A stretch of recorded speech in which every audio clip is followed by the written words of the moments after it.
Hello, I'm responding to a request from several of you to look into the story of Brahms's meeting with Tchaikovsky in the 1880s. This is really following on from the set of short videos that I did about Rossini's meeting with Beethoven in 1822. And this is similar in that it's a sort of clash of cultures. The great composer of Russian Romanticism encountering the great, giant of German Romanticism, or at least one of the giants. Brahms is the sort of more classicist of the strands of German Romanticism, but nevertheless a great German Romantic composer. So the two of them did meet. This was on the rather marvellous date of the 1st of January, New Year's Day, 1888. They met in Leipzig, in Germany, where Brahms was rehearsing his C minor piano trio, which he'd just composed. And it's very interesting in terms of the career of the two composers. Brahms was really entering his final phase, the final decade, 1888. He was 55, I think. He had finished writing the symphony, the fourth symphony that was completed the previous year, I believe. So this is in the final decade where he composed nothing but piano music and chamber music. And the C minor, a fascinating piece, dramatic, very, very taut, very, very, you could say terse. It only takes about 20 minutes to play. All four movements are tightly constructed. And it's, of course, a masterpiece. It's a classic Brahms work, not necessarily immediately attractive, though full of beautiful ideas. And this comes into the account because Tchaikovsky heard it and wasn't particularly attracted to it. This follows on from an earlier encounter of Brahms's music. Famously, Tchaikovsky was not impressed and called Brahms a giftless bastard. This is a more balanced, mature account of proceedings and, of course, involves a personal meeting, so it's really fascinating.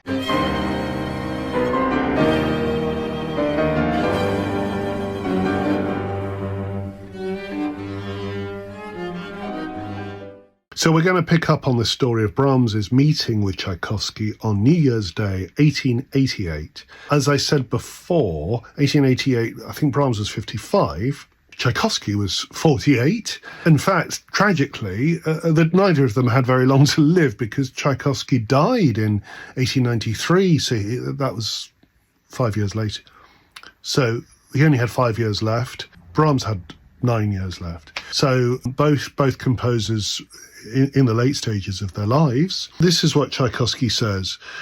The next day, this is New Year's Day, 1888, I made two very interesting acquaintances. Now, we'll get onto the second acquaintance perhaps later, a few shorts along the road. The second acquaintance is really interesting. That's Grieg. So you got three really famous late Romantic composers in the same room, which is possibly some kind of record.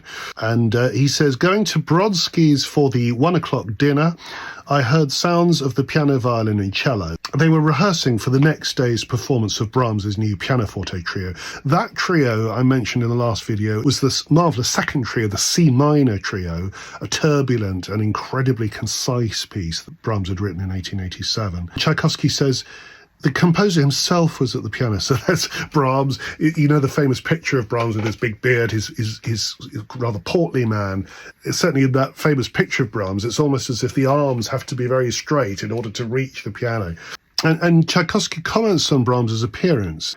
Thus it chanced that I saw the famous German musician for the first time. Brahms is rather a short man, suggests a sort of amplitude, I don't know if he's being polite, and possesses a very sympathetic appearance. His fine head, almost that of an old man, recalls the type of a handsome, benign, elderly Russian priest. So Tchaikovsky seems to think that there's something sort of Russian. I mean, this is very surprising, slightly Russian about Brahms's appearance. He looks like a Russian priest. Incidentally, Brahms was not a religious man, even though he wrote the German Requiem, but famously the German Requiem takes out any notion of a conventional liturgy.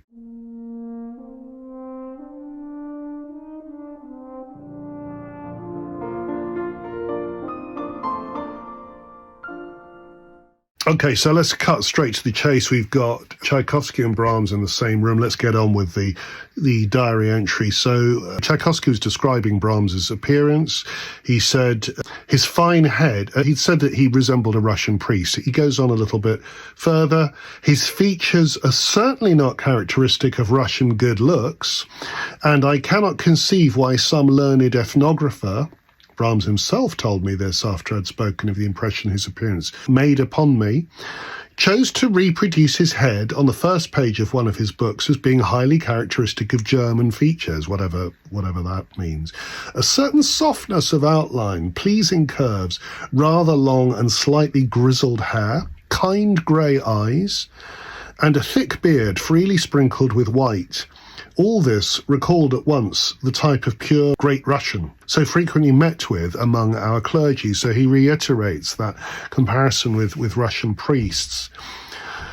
Brahms's appearance is quite interesting. If you look at photographs of him as a young man, he's actually quite a dashing young man. Long hair, sort of chiseled features, which he chose later in life to cover up with the great beard. There's a sort of tendency in Brahms to cover up, I think, even perhaps as a composer. Tchaikovsky himself points this out later on, so we'll get to that.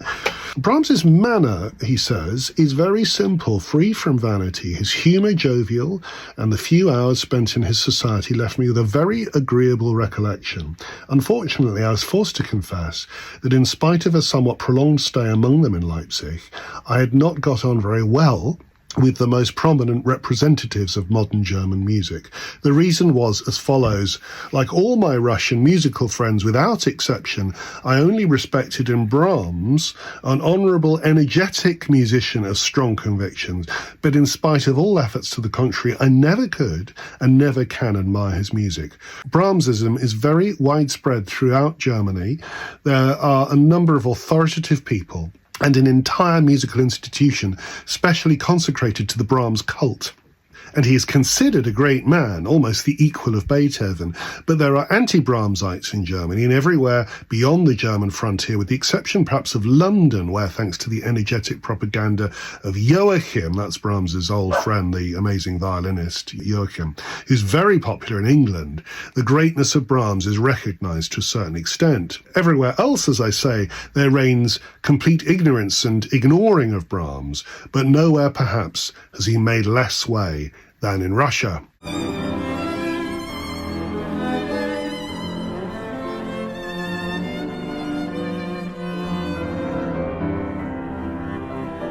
So I read that incredibly interesting description of Tchaikovsky's of Brahms's status in Germany, where he had a cult-like status among his own supporters, was extremely unpopular with the progressive wing of German Romanticism, i.e. the Wagnerian side. So German Romanticism was, as we've talked about in the past, extremely polarized.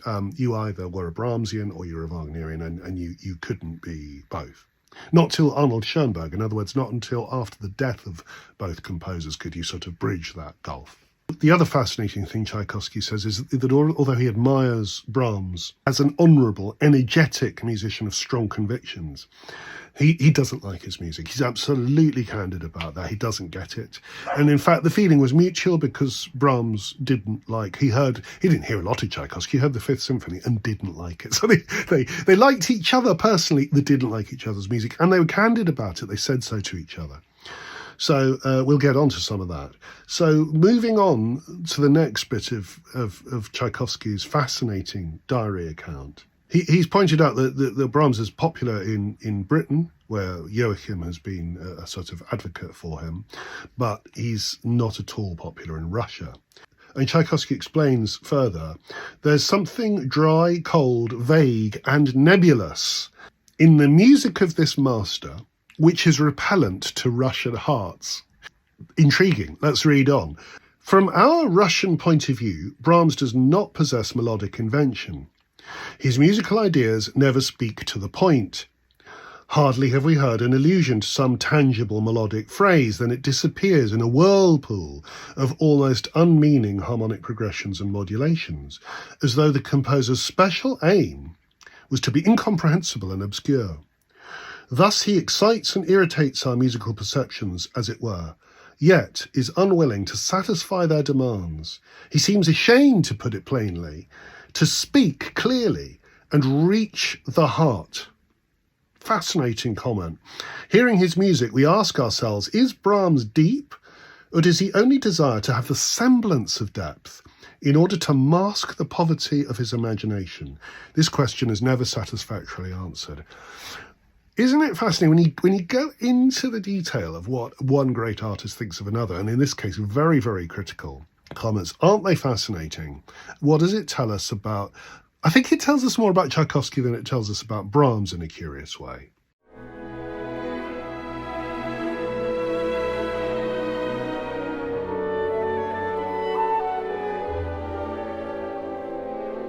We had Tchaikovsky's fascinating comments on Brahms. He first of all said that it's somehow essentially unemotional, vague, nebulous, unable to reach the heart. Although it's distinguished, it's lofty, it's original, and it doesn't rely on cheap effects. All these things impress Tchaikovsky, but ultimately it's not beautiful. I'll read from that point where he says that. It's all very serious, very distinguished, apparently even original, but in spite of all this, the chief thing is lacking: beauty. This is my view of Brahms. And as far as I know, it is shared by all Russian composers and all the musical public of Russia. So he's absolutely sure that what he's saying, he speaks for Mother Russia when he makes these comments. And it says, a few years ago, when I frankly expressed my opinion of Brahms to Hans von Bülow, he replied... Now, let me pause for a moment. Hans von Bülow, absolutely central figure in late German romantic culture, pupil of Liszt, very fine pianist, became a very celebrated conductor.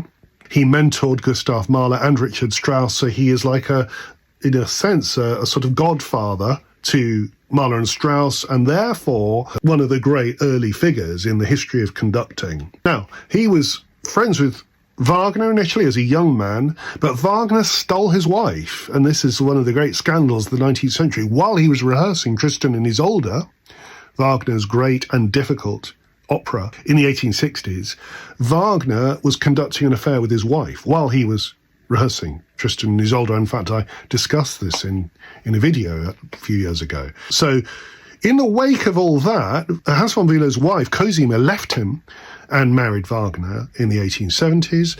Hans von Bülow then started to shift away from Wagner for obvious reasons, and so he kind of transitioned to the other group, the Brahmsian side, and became an amazing advocate of Brahms's symphonies. And it's thanks to Hans von Bülow that those symphonies, certainly the third and fourth symphonies, possibly the second symphony, were all premiered by his orchestra, and because of his amazing discipline and the caliber of that orchestra, those symphonies had terrific premieres. And it's not often that composers get terrific premieres, but Brahms got those, and part of his huge reputation in his own lifetime was connected to those premieres and the advocacy of Hans von Bülow.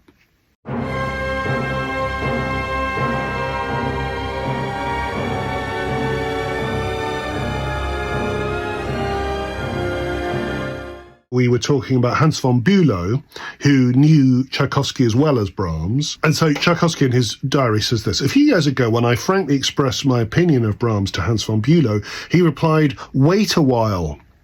The time will come when you will enter into the depth and beauty of Brahms. Like you, it was long before I understood him.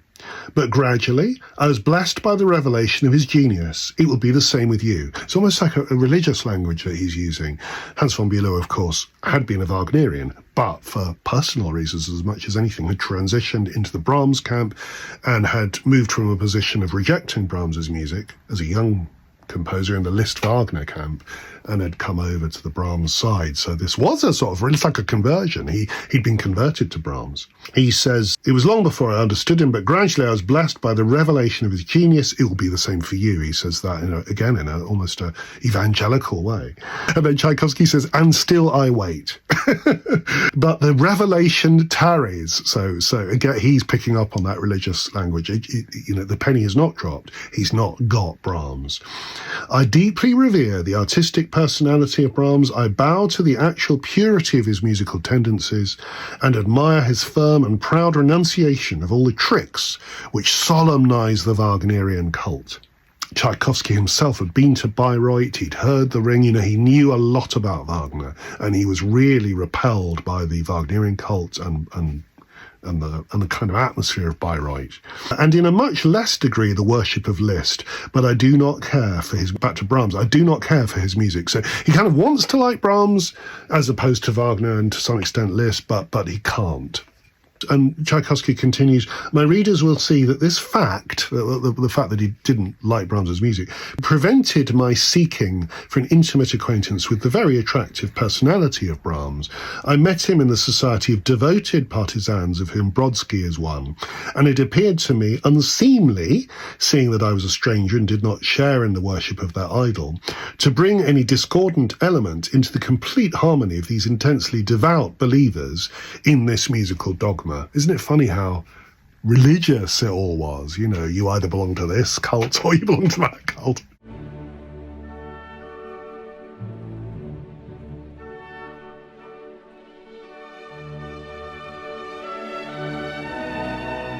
So the diary continues, Brahms himself, as though he distinctly understood or was actually aware of the fact that I did not belong to his camp, made no effort to become intimate. He was quite simple and polite to me, as to everyone else, but nothing more.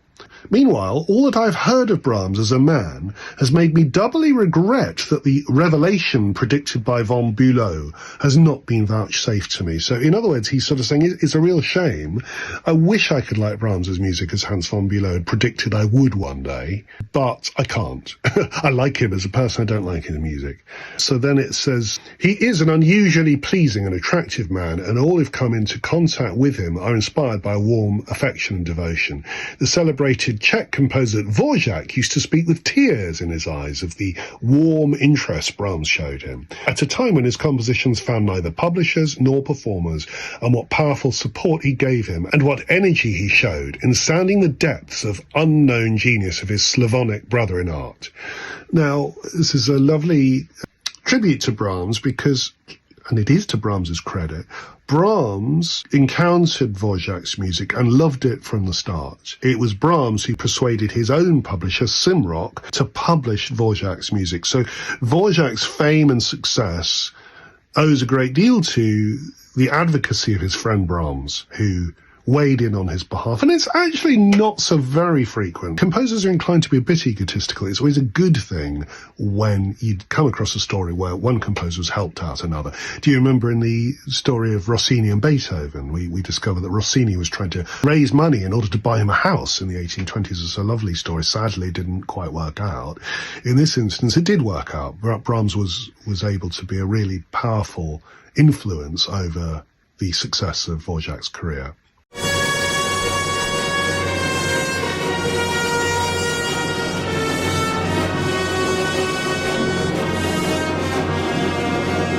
So we've just had the story of how Brahms helped Dvořák, and we're continuing with Tchaikovsky's diary.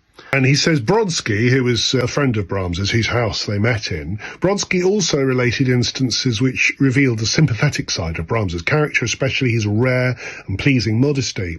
It is well known that Wagner treated his contemporaries with the greatest animosity. Yeah, Wagner. I mean, how many nice stories of Wagner are there? And always showed himself particularly caustic to Brahms's work. This is true. And in Cosima's diary, there were quite frequent occasions when she talks about her husband, Wagner, opening, for example, a score of Brahms's Second Symphony and saying this tune resembles a Viennese waltz, but it's dreary and pompous or whatever. Wagner will always speak critically of Brahms. Tchaikovsky is well aware of this. It says he was always particularly caustic to Brahms's work. Once, when someone reported to the latter some fresh sarcasm which Wagner had levelled at him, he exclaimed, this is Brahms, "Good heavens, Wagner, honoured and triumphant, takes up most of the high road.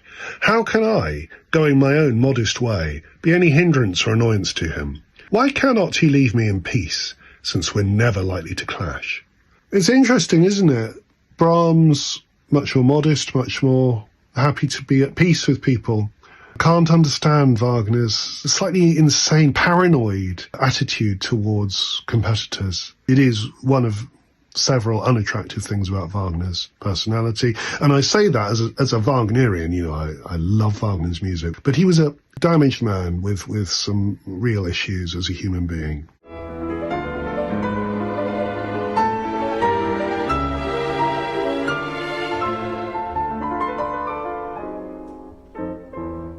We've come to the point where he meets Grieg, and I'm going to go straight in with that. At the same dinner at Brodsky's, I made another acquaintance, not less interesting, but deeper and less fleeting than the first. The first being Brahms, we've been talking about that, and destined soon to be transformed into a genuine friendship based upon the undoubted affinity of two musical natures, though neither of us was well acquainted with the other's work. During the rehearsal of Brahms's new trio, as I was taking the liberty of making some remarks as to the skill and execution of the relative tempo, 2 to 3 remarks, which were very good-naturedly received by the composer. You see, Brahms was a big enough guy to accept comments from Tchaikovsky during the rehearsal. I like that. A very short, middle-aged man, exceedingly fragile in appearance, with shoulders of unequal height, fair hair brushed back from his forehead, and a very slight, almost boyish beard and moustache. There's nothing very striking about the features of this man, whose exterior at once attracted my sympathy, for it would be impossible to call him handsome or regular, but he had an uncommon charm and blue eyes, not very large, but irresistibly fascinating, recalling the glance of a charming and candid child. I rejoiced in the depths of my heart when we were mutually introduced to each other, and it turned out that this personality, which was so inexplicably sympathetic to me, belonged to a musician whose warmly emotional music had long ago won my heart. He proved to be the Norwegian composer Edvard Grieg, who 20 years earlier had gained great popularity in Russia and the Scandinavian peninsula, and together with Svensson had acquired the highest respect and a great name. I think I'm right in saying that just as Brahms was undeservedly disliked by the Russian musicians in general public, so Grieg had known how to win over Russian hearts once and for all. In his music there prevails that fascinating melancholy which seems to reflect in itself all the beauty of Norwegian scenery, now grandiose and sublime in its vast expanse, now grey and dull, but always full of charm to the hearts of Northmen, and having something akin to ourselves, quickly finds its way to our hearts and evokes a warm and sympathetic response. So Tchaikovsky talking in rather lovely poetic terms about Grieg's music, about the way that it evokes landscape and reaches the heart in a very direct way. And I think that is absolutely true of Grieg. To some extent it's true of Sibelius, who belongs to the next generation. And I wouldn't be surprised if Tchaikovsky wouldn't have admired his early works either.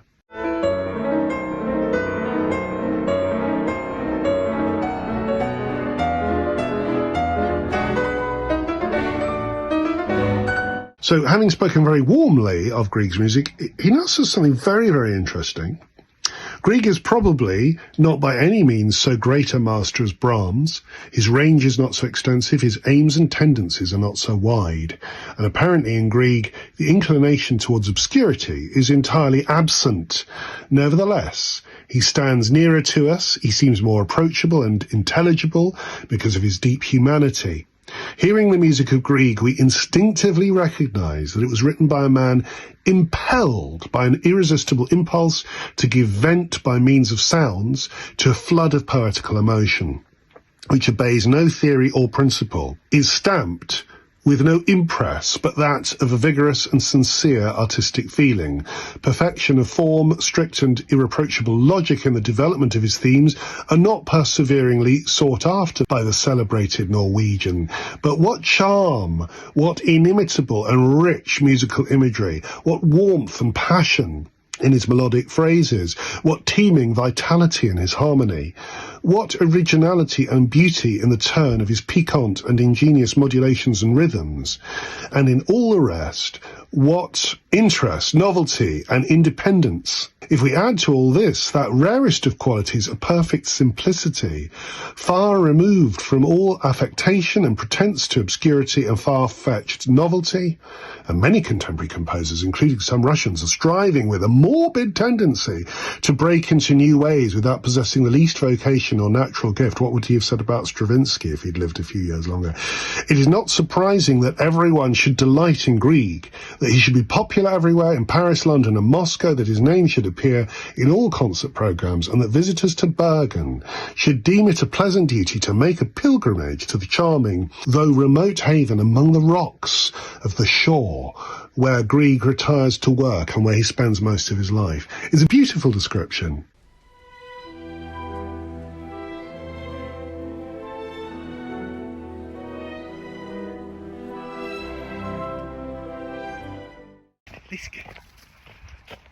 So we've had a lot of discussion, one way or another, this month about Brahms and Tchaikovsky. This partly comes out of a serialization of extracts from Tchaikovsky's diary about the meeting of the two great composers in 1888. And of course it's led inevitably to a lot of discussion about which composer you prefer. Some people of course prefer Brahms, others prefer Tchaikovsky, so it becomes, as often with these things, a slightly polarized thing, which is fine. We all have our preferences.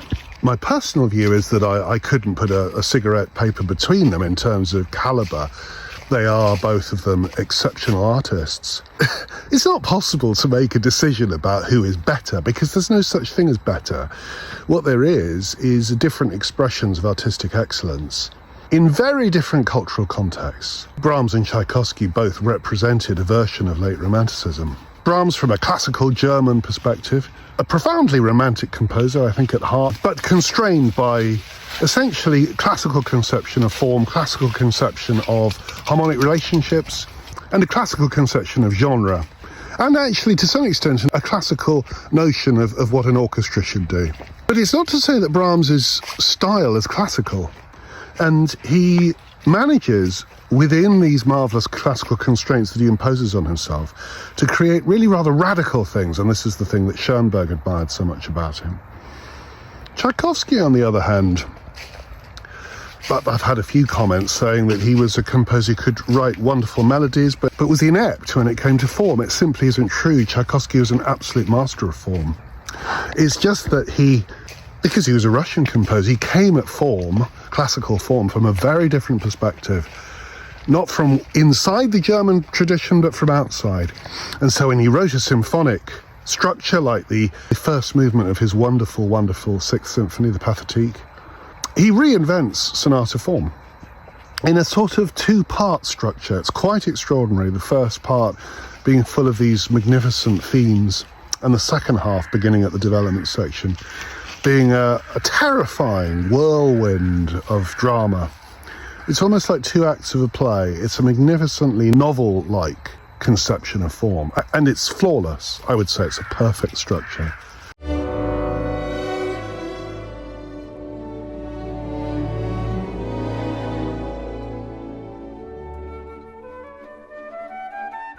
So coming back to this Brahms-Tchaikovsky discussion, there isn't a cigarette paper to divide them in terms of quality, but there is a world, there's a universe between them in terms of outlook and culture and the kind of music that they compose.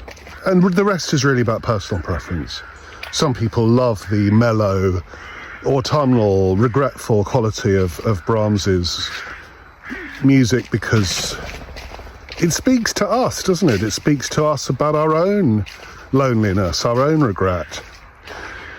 Other people prefer Tchaikovsky because the magnificent, unfettered, melodic intensity of his music connects with us in a very direct way, and that's a wonderful thing. But really comparing them in the sense of, oh, I like this person, but I don't like that one, is rather like saying I like Dostoevsky, but I don't like Heine. You know, you can't really do that. You have to accept that people are very different and come from very, very different cultures and very different artistic perspectives.